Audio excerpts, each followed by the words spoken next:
A French dining room wouldn't be complete without a buffet.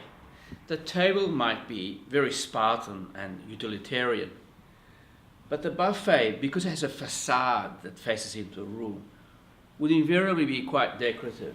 Here's an example of an 18th century buffet from the area of southern Normandy, probably from around the town of Caen. The oak has had time over the years to become burnished, almost bronze-like in its color. And particularly where hands have been on the edges of drawers and doors, you can see the patina change. Very often you find in Normandy this sort of decoration, sometimes allegorical, of springtime fertility, all the good wishes for the farming family.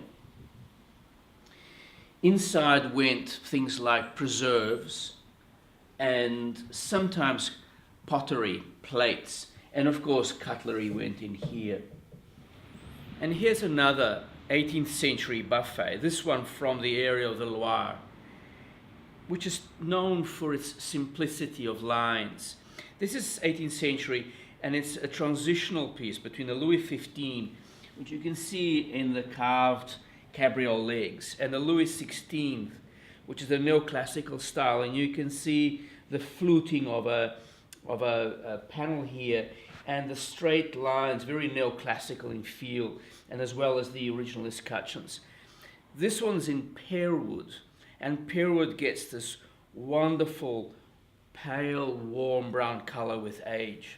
And here's an example of a larger buffet. The French call a buffet d'enfilade. So it's doors one after the other, en file, one after the other. This is a 3-door one. It's something made in solid oak around about the 1930s as an exact copy of an 18th century piece.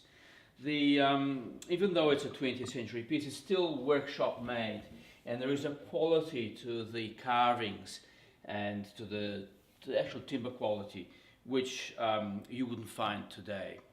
And here's a buffet d'enfilade with 4 doors and 4 drawers, wild cherry wood, hence the deep fruitwood color, and much more Spartan than the one before, just with these rosettes and some fluting. Plenty of storage here, and it's nice and shallow. And here's another very large enfilade, 4 doors and the drawers in the middle, in solid cherry wood with some ebony inlays. This is a typical piece of furniture from the Louis Philippe period. King Louis Philippe was the last king of France. This dates to about 1835. And it's an interesting design because it's very closely associated with the French Empire. But thanks to the excesses of the empire and the war with England, this period here saw a shortage of the mahoganies and rosewoods that came from across the Atlantic, which was blockaded by the British. And so made with locally sourced timbers and with ebony fillets that came from Africa, so easily accessible in Europe.